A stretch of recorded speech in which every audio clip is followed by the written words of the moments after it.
प्यारे बच्चों, कोविड-19 के कारण आप सभी अपने अपने घरों में रहकर ही अपनी पढ़ाई कर रहे हैं। ऐसे समय में आप अपनी पढ़ाई को रोचक तरीके से सीख समझ सकें, इसके लिए झारखंड सरकार द्वारा प्रस्तुत किया जा रहा है हमारा दूरदर्शन हमारा विद्यालय कार्यक्रम। इसके माध्यम से आप प्रत्येक दिन सोमवार से शुक्रवार तक पूर्वाह्न 10 से 12 तथा अपराह्न 1 से 2 बजे तक अपनी अपनी कक्षाओं के अनुरूप कार्यक्रम देख सकेंगे।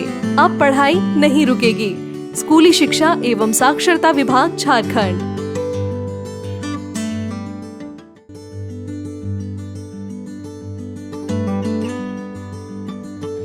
जोहार, JCERT की डिजिटल शाला में आपका स्वागत है। आज के सत्र में हम कक्षा 6 के भूगोल विषय के पाठ पृथ्वी की गतियां के बारे में जानेंगे। प्यारे बच्चों, आज हम लोग क्लास 6 के चैप्टर 3 के बारे में जानकारी प्राप्त करेंगे। आज हम लोग इस चैप्टर में पृथ्वी की गतियां के बारे में जानेंगे। पृथ्वी में 2 प्रकार की गति होती है, घूर्णन गति और परिक्रमण गति।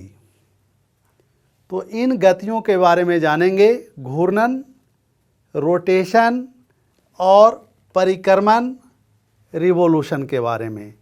और साथ में हम लोग लीप वर्ष की भी जानकारी प्राप्त करेंगे। लेकिन इसको जानने से पहले हम लोग एक बार पीछे की कक्षाओं में पढ़े गए अक्षांश लैटीट्यूड और देशांतर लॉन्गिट्यूड की जानकारी प्राप्त कर लेंगे। ये आप सामने देख रहे हैं, यह हमारी पृथ्वी है और पृथ्वी पर पूर्व से पश्चिम की ओर कुछ रेखाएं दिखाई दे रही है। इन रेखाओं को हम लोग अक्षांश रेखा के रूप में पढ़ चुके हैं। अक्षांश रेखा, और ये जो उत्तर से दक्षिण की ओर दोनों ध्रुवों को, नॉर्थ पोल और साउथ पोल को मिला रही है,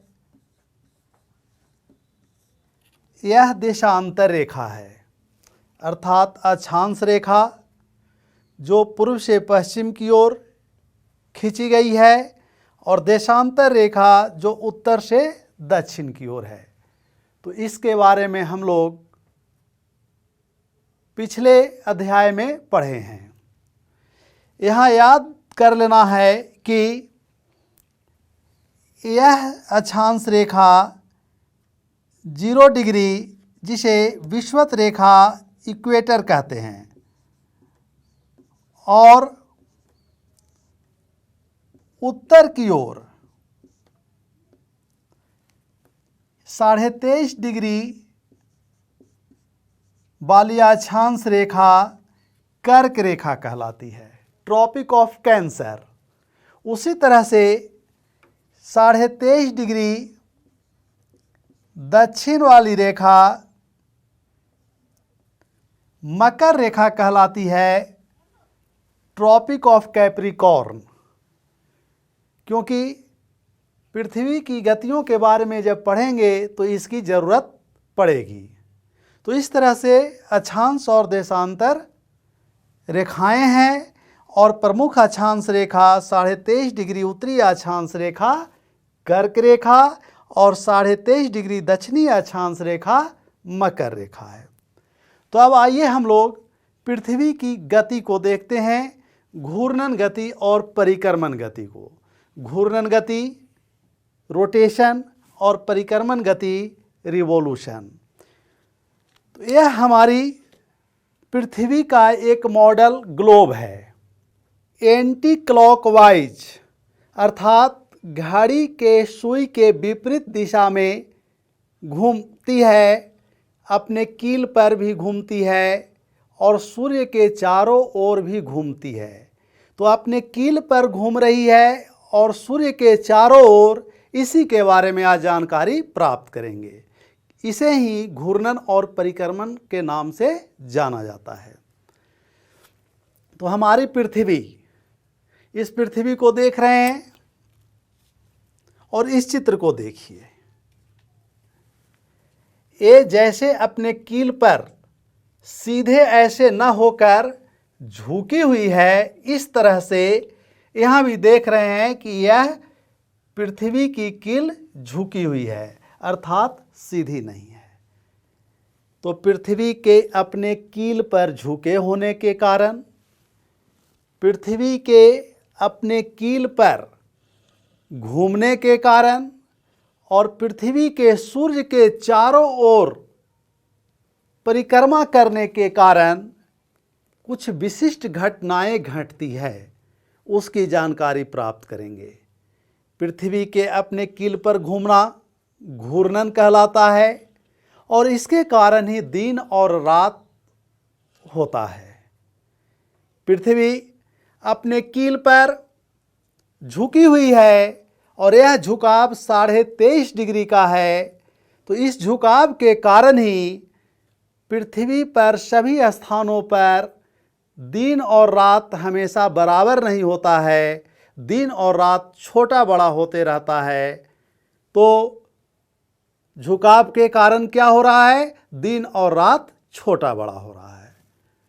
फिर पृथ्वी सूर्य के चारों ओर परिक्रमा करते रहती है और परिक्रमा करने के कारण क्या होता है?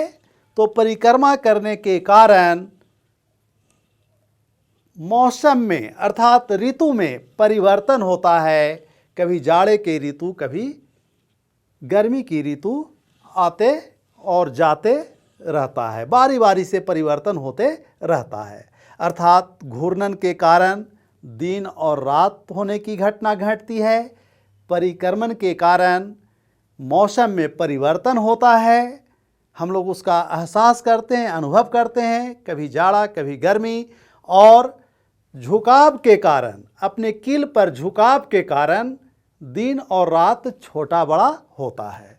हम लोग अनुभव करते हैं, बच्चों आप लोग भी अनुभव करते होंगे कि जब गर्मी का दिन आता है तब हम लोग सूर्य दिन बड़ा होने के कारण देर शाम तक घूमते हैं, 6 बजे तक अंधेरा नहीं होता है और खेलते रहते हैं आप लोग। जाड़े के दिन में आपको खेलने का मौका ज़्यादा नहीं मिल पाता है, तो आपको लगता होगा कि ये शाम जल्दी कैसे हो गई। तो ये दिन और रात छोटा बड़ा होने के कारण होता है और इसका कारण है पृथ्वी का अपने कील पर घूमना, घूर्णन करना। यहाँ हम इस चित्र में देख रहे हैं कि ये पृथ्वी इस तरह से सीधे नहीं है। पृथ्वी का कील, जैसा कि अभी ग्लोब में देख रहे थे, सीधा न होकर इस तरह से झुकी हुई है। तो पृथ्वी का एक कील अगर सीधा रहता, ये जो सीधी लाइन है इसे कहते हैं अक्षीय समतल, यानी एक्सियल प्लेन। तो यह एक्सियल प्लेन है, लेकिन पृथ्वी का सीधा ना होना, बल्कि वह ये अपने एक्सियल प्लेन से झुकी हुई है। और यह झुकाव यहाँ देख रहे हैं 23.5 डिग्री का है, यानी पृथ्वी का उत्तरी ध्रुव यहाँ न होकर यहाँ है नॉर्थ पोल, और दक्षिणी ध्रुव उस झुकाव के कारण यहाँ न होकर यहाँ है। तो इस तरह से यह 23.5 डिग्री के कोण पर झुकी हुई है। तो अगर आपसे प्रश्न पूछा जाएगा कि पृथ्वी अपने एक्सिस पर, अक्ष पर कितने डिग्री की कोण बनाती है? 23.5 डिग्री की कोण बनाती है, 23.5 डिग्री के कोण पर झुकी हुई है। लेकिन अगर पूछा जाएगा, यहाँ देखिए ये पृथ्वी का कक्षीय समतल है, ऑर्बिटल प्लेन है, तो इस कक्षीय समतल से पृथ्वी कितने डिग्री का कोण बना रही है, यानी कितने डिग्री के कोण तक झुक रही है। तो चूंकि ये पूरा एंगल 90 डिग्री का होता है और 23.5 डिग्री अपने अक्ष से कोण बना रही है, झुकी हुई है, तो अपने कक्षीय समतल से यह 66.5 डिग्री पर है। अर्थात 23.5 और 66.5 टोटल 90 डिग्री हो गया। तो यहाँ ध्यान रखना होगा, कभी पूछ दिया जाता है पृथ्वी अपने अक्ष पर कितने डिग्री पर झुकी है, 23.5 डिग्री। पृथ्वी अपने कक्षीय समतल से कितने डिग्री का कोण बना रही है, 66.5 डिग्री। तो ये दोनों अलग अलग है और इसको ध्यान से जानना होगा, ध्यान देना होगा इस पर। तो अब यहाँ देख रहे हैं कि पृथ्वी 23.5 डिग्री तक झुकी हुई है और यही हम लोग इस ग्लोब में देख रहे थे कि पृथ्वी झुकी हुई है। और झुकी हुई है तो कितने डिग्री पर, देखिए ये पृथ्वी है, सीधा रख रहे हैं और ये झुकाव सीधा दिखाई दे रहा है, तो यह सीधा न होकर 23.5 डिग्री पर झुकी हुई है। अब 23.5 डिग्री पर झुकी होने का कारण क्या हो रहा है, तो इसके कारण दिन छोटा और बड़ा हो रहा है। इसको हम लोग दूसरे चित्र में देखेंगे। यहाँ देख रहे हैं कि अगर इस दिशा में सूर्य है, सन है, तो सूर्य, पृथ्वी चूंकि गोला है, पृथ्वी के आधे भाग पर सूर्य का प्रकाश यहाँ पड़ रहा है और आधे भाग पर नहीं पड़ रहा है। और चूंकि पृथ्वी हमारी झुकी है तो यह उत्तरी ध्रुव यहाँ है और दक्षिणी ध्रुव यहाँ है। और पृथ्वी अपने कील पर इस तरह से नाच रही है, घूम रही है लट्टू की तरह। जब इस तरह से घूम रही है और सूर्य यहाँ है और आधे भाग में प्रकाश है, दिन है, और आधे भाग में रात है, तो ये चाहे जितना भी घूमे यह भाग हमेशा प्रकाश में रहेगा और यह हमेशा अंधकार में रहेगा। लेकिन यह कब होगा कि उत्तरी ध्रुव हमेशा प्रकाश में रहेगा और दक्षिणी ध्रुव हमेशा अंधकार में रहेगा। जब पृथ्वी का उत्तरी ध्रुव यानी उत्तरी गोलार्ध का झुकाव सूर्य की ओर होगा, तब यह स्थिति होगी कि हमेशा उत्तरी ध्रुव प्रकाश में रहेगा और दक्षिणी ध्रुव अंधकार में।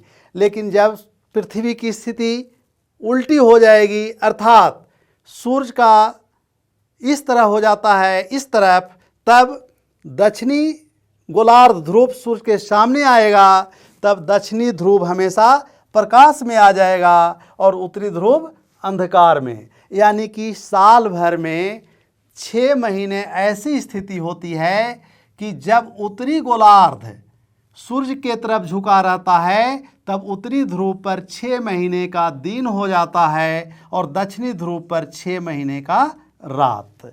और जब दक्षिणी ध्रुव यानी दक्षिणी गोलार्ध का झुकाव सूर्य की ओर होगा, तब स्थिति उलट जाती है और दक्षिणी गोलार्ध का भाग में दिन बड़ा होगा और दक्षिणी ध्रुव 6 महीने तक प्रकाश में रहेगा। यानी दक्षिणी ध्रुव पर 6 महीने का दिन होगा और उत्तरी ध्रुव पर 6 महीने का रात हो जाएगा। यहाँ हम देख रहे हैं यह पृथ्वी का एक रूप है। और जब सूर्य की किरणें इधर से पड़ रही है तो आधे भाग में प्रकाश है, दिन है, और आधे भाग में अंधकार रहेगा। लेकिन जब सूर्य की किरणें इधर से पड़ने लगेगी, तब आधे भाग में इधर प्रकाश हो जाएगा और जिधर अंधेरा था उधर प्रकाश और जिधर प्रकाश था उधर अंधेरा हो जाएगा। तो इस तरह से दिन और रात यानी पृथ्वी पर अलग अलग समय में होते रहता है। अब यहाँ हम लोग यह देखेंगे कि उत्तरी ध्रुव पर तो 6 महीने का दिन और रात हो गया, दक्षिणी ध्रुव पर भी हो गया। विषुवत वृत्त पर क्या होता है? तो विषुवत वृत्त पर चाहे सूर्य के सामने पृथ्वी का उत्तरी गोलार्ध आए या दक्षिणी गोलार्ध आए, ये जब घूमते रहती है तो पृथ्वी का बीच वाला भाग यानी विषुवत वृत्त वाला भाग हमेशा सामने रहता है और सामने रहने का परिणाम यह होगा कि विषुवत वृत्त पर सालों भर दिन और रात बराबर होगा, 12 घंटे का दिन और 12 घंटे का रात। लेकिन जैसे जैसे विषुवत वृत्त से उत्तर जाएंगे, दिन और रात की अवधि में अंतर आता जाएगा और ध्रुवों पर 6 महीने का दिन और 6 महीने का रात होगा। उसी तरह से अगर दक्षिण की ओर आते हैं तो दिन और रात की अवधि में अंतर होगा और ध्रुवों पर 6 महीने का दिन और 6 महीने का रात होगा। सूर्य की स्थिति कर्क रेखा जो 23.5 डिग्री उत्तर में होता है और मकर रेखा जो 23.5 डिग्री दक्षिण में है, इसी के बीच रहता है। और आपको पता है, अगर नहीं है तो जानना चाहिए या सुने होंगे कि नॉर्वे को आधी रात का सूर्य का देश कहा जाता है। नॉर्वे को मिडनाइट कंट्री कहते हैं। तो क्या वहाँ आधी रात को सूर्योदय होता है? नहीं। नॉर्वे विश्व के मानचित्र पर, ग्लोब पर यूरोप का एक देश है और यहाँ स्थित है। यानी विषुवत वृत्त जहाँ सालों भर दिन रात बराबर होता है, उससे बहुत दूर उत्तर की ओर और ये 66.5 डिग्री की रेखा गुजरती है, जिसे आर्कटिक वृत्त कहते हैं, आर्कटिक सर्किल। तो अभी हम लोग देख रहे थे कि जैसे जैसे उत्तर और दक्षिण जाते हैं तो दिन और रात की लंबाई में अंतर होते जाता है। तो जैसे जैसे उत्तर जा रहे हैं, जब सूर्य के सामने पृथ्वी का उत्तरी गोलार्ध है तो दिन की अवधि बड़ी होती जाएगी और रातें छोटी होती जाएगी। अब क्या होता है कि जैसे जैसे उत्तर जा रहे हैं, दिन बड़ा होते जा रहा है, 14 घंटा, 16 घंटा, 18 घंटा, 22 घंटा, और आर्कटिक वृत्त पर आते आते यह अवधि हो जाती है 24 घंटे की। अर्थात आर्कटिक वृत्त पर जब सूर्य उत्तर की ओर है, यानी पृथ्वी का उत्तरी गोलार्ध सूर्य के सामने है, तो एक स्थान ऐसा आता है जो आर्कटिक वृत्त है, दिन की लंबाई 24 घंटे की हो जाती है, यानी रात यहाँ नहीं होती है। और ठीक 66.5 डिग्री पर उसी समय अर्थात अंटार्कटिक सर्किल पर 24 घंटे की रात हो जाती है। तो चूंकि नॉर्वे इसी आर्कटिक सर्किल पर स्थित है और आर्कटिक सर्किल पर 24 घंटे का दिन होता है, तो नॉर्वे में भी 24 घंटे का दिन हो जाता है, यानी उस समय वहाँ रात नहीं होती है, जिसके कारण इसे आधी रात की सूर्य का देश मिडनाइट कंट्री कहते हैं। और जब 66.5 से और आगे जाएंगे तो दिन की अवधि बड़ी हो जाएगी और ध्रुव पर जाते जाते हमेशा प्रकाश में रहेगा और 24 घंटे वाला बढ़कर यहाँ आते आते 6 महीने का दिन और यहाँ दक्षिणी में उस समय 6 महीने की रात हो जाती है। तो इस तरह से पृथ्वी के घूर्णन के कारण, रोटेशन के कारण दिन और रात होता है और यह अपने कील पर, एक्सिस पर 24 घंटे में एक बार घूमती है। यानी एक दिन 24 घंटे का होता है। इसीलिए पृथ्वी के इस घूर्णन गति को दैनिक गति भी कहते हैं। अब यहाँ एक रेखा दिखाई दे रहा है, इसको देखते हैं। यह रेखा, इसमें इस रेखा के इस तरफ दिन है और इस तरफ रात है। तो इस रेखा को, जो पृथ्वी को 2 भागों में बांटती है दिन और रात के आधार पर, अर्थात जैसे यहाँ देखते हैं, यह रेखा इधर अंधेरा है और अगर इधर प्रकाश है तो 2 भागों में बांटने वाली रेखा, उसको प्रदीप्त वृत्त, इल्यूमिनेटेड सर्किल कहते हैं। यानी प्रदीप्त वृत्त क्या है? वह वृत्त है जो पृथ्वी को दिन और रात के आधार पर 2 भागों में बांटती है। उस रेखा की एक तरफ रात और एक तरफ दिन है, तो उसे कहते हैं प्रदीप्त वृत्त। अब पृथ्वी के झुकाव के कारण हम लोग देख चुके हैं कि दिन और रात छोटा और बड़ा होता है, और कैसे छोटा बड़ा होते जाता है इसको भी देखें कि जैसे जैसे उत्तर या दक्षिण जाते हैं इसकी अवधि में अंतर होता चला जाता है। तो यह है हमारा घूर्णन गति, रोटेशन।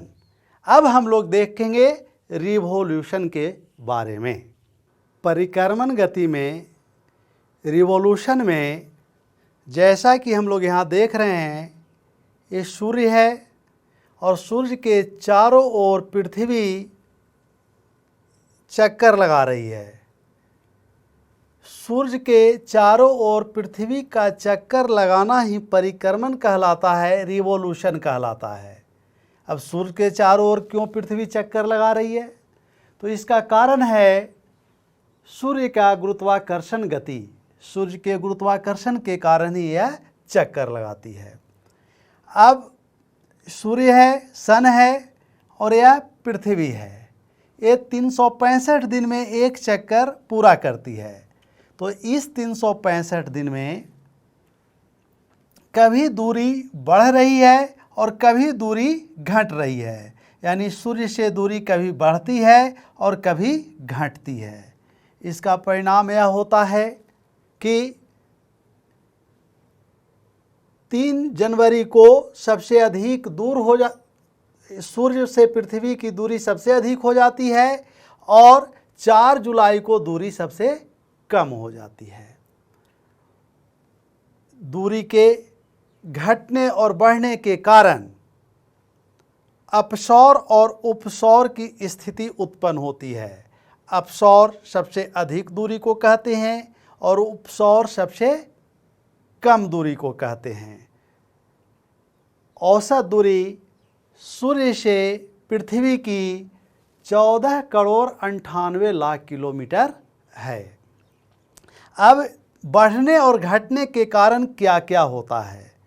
तो अभी हम लोग देख रहे थे कि यह पृथ्वी 23.5 डिग्री के कोण पर झुकी हुई है। अब 23.5 डिग्री के कोण पर झुकी होने के कारण सूर्य के सामने पृथ्वी का 23.5 डिग्री उत्तर और दक्षिण का भाग ही सामने आता और जाता है। तो 23.5 डिग्री यानी कर्क रेखा और मकर रेखा तक, इसके बीच सूर्य की किरणें पृथ्वी पर 2 बार सीधी पड़ती है। 2 बार यानी कि एक बार जाने में और एक बार आने में, और विषुवत रेखा पर सालों भर लंबवत पड़ती है, जिसके कारण अभी हम लोग देख रहे थे विषुवत रेखा पर दिन और रात सालों भर बराबर होता है। अब 22 दिसंबर को सूर्य मकर रेखा पर यानी दक्षिणी गोलार्ध में सबसे अधिकतम दूरी पर रहता है, जिसे दक्षिण अयनांत या शीत अयनांत कहते हैं, मकर संक्रांति भी कहते हैं। तो 22 दिसंबर को सूर्य की स्थिति दक्षिणी गोलार्ध में सबसे दक्षिण तक, जहाँ तक वह जा सकता है वहाँ तक रहता है, यानी मकर रेखा पर। 22 दिसंबर के बाद सूर्य की स्थिति पृथ्वी के सापेक्ष उत्तर की ओर होने लगती है, यानी सूर्य उत्तरायण होने लगता है। और जब सूर्य उत्तरायण होने लगता है तो वह 21 मार्च को विषुवत रेखा पर लंबवत पहुंच जाता है, यानी उत्तरायण होकर लंबवत विषुवत रेखा पर पहुंच जाता है 21 मार्च को, जिसे बसंत विषुव कहते हैं। विषुव यानी इक्विनॉक्स, विषुव को अभी हम लोग देखेंगे। 21 मार्च को ये स्थिति हुई।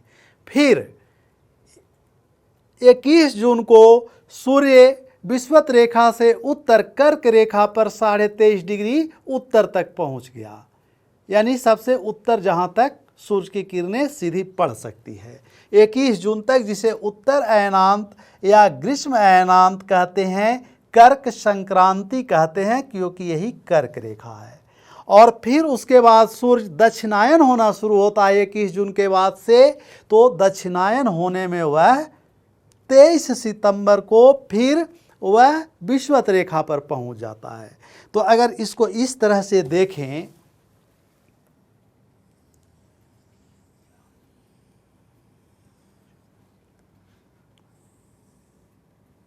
0 डिग्री है। कर्क रेखा 23.5 डिग्री नॉर्थ। मकर रेखा 23.5 डिग्री साउथ। यानी सूर्य की स्थिति इसी के बीच है। यानी पृथ्वी का यही भाग सूर्य के आमने सामने होते रहता है, जिसके कारण इस भाग में सबसे अधिक गर्मी पड़ती है।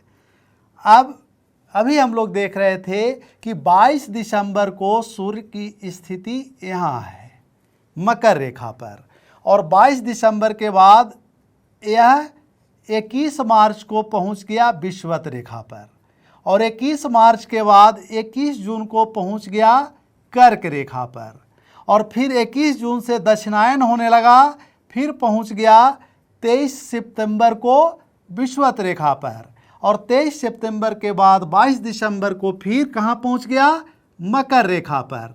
तो 22 दिसंबर से 22 दिसंबर तक यानी एक साल के अंदर यह कर्क रेखा से मकर रेखा पर सीधी किरणें सूर्य की पड़ रही है। एक बार गया और एक बार आया यह भाग, यानी 2 बार सूर्य की किरणें इस क्षेत्र में सीधी पड़ रही है। तो यह सूर्य की स्थिति है। क्यों है? तो सूर्य के चारों ओर पृथ्वी झुकी है और घूम रही है, घूर्णन कर रही है, और साथ में सूर्य के चारों ओर परिक्रमण कर रही है। तो ये परिक्रमण कर रही है, और परिक्रमण चूंकि गोल पथ पर नहीं कर रही है, दीर्घवृत्ताकार पथ पर कर रही है, एलिप्टिकल पाथ पर कर रही है, इसीलिए दूरी बढ़ और घट रही है। तो इस तरह से परिक्रमण के कारण दिन की अवधि छोटी और बड़ी हो रही है। तो अब यहाँ एक शब्द आया है विषुव। तो इस विषुव इक्विनॉक्स को देखते हैं एक क्या होता है। तो अभी हम लोग देख रहे हैं कि 22 दिसंबर को सूर्य 22 दिसंबर को मकर रेखा पर है, और 21 जून को कर्क रेखा पर है, और 2 बार 21 मार्च और 23 सितंबर को विषुवत रेखा पर है। एक बार आने के क्रम में और एक बार जाने के क्रम में। 21 मार्च और 23 सितंबर को कहाँ है? विषुवत रेखा पर, यानी कि पृथ्वी के बीचों बीच है ना, उत्तर है ना दक्षिण है। और यह भाग जब बीचों बीच है तो इस 2 तिथि को 21 मार्च और 23 सितंबर को पूरे पृथ्वी पर दिन और रात बराबर होता है। यानी पूरे पृथ्वी पर 12 घंटे का दिन और 12 घंटे का रात होता है। इसीलिए इसे विषुव इक्विनॉक्स कहते हैं। यानी इक्विनॉक्स क्या है, विषुव क्या है? वह तिथि जब पूरे पृथ्वी पर 12 घंटे का दिन और 12 घंटे का रात होता है, और वह तिथि है 21 मार्च और 23 सितंबर को।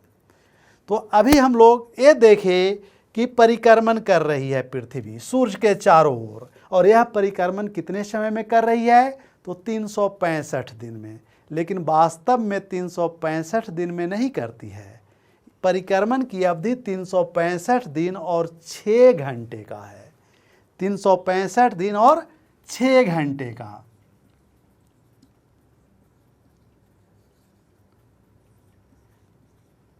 तो 365 दिन को हम लोग सामान्यतः एक वर्ष मानते हैं। यानी 365 दिन एक वर्ष में पृथ्वी परिक्रमण पूरा करती है, एक चक्कर लगाती है। और जब एक चक्कर लगाती है एक वर्ष में 365 दिन में, इसलिए परिक्रमण गति को वार्षिक गति भी कहते हैं।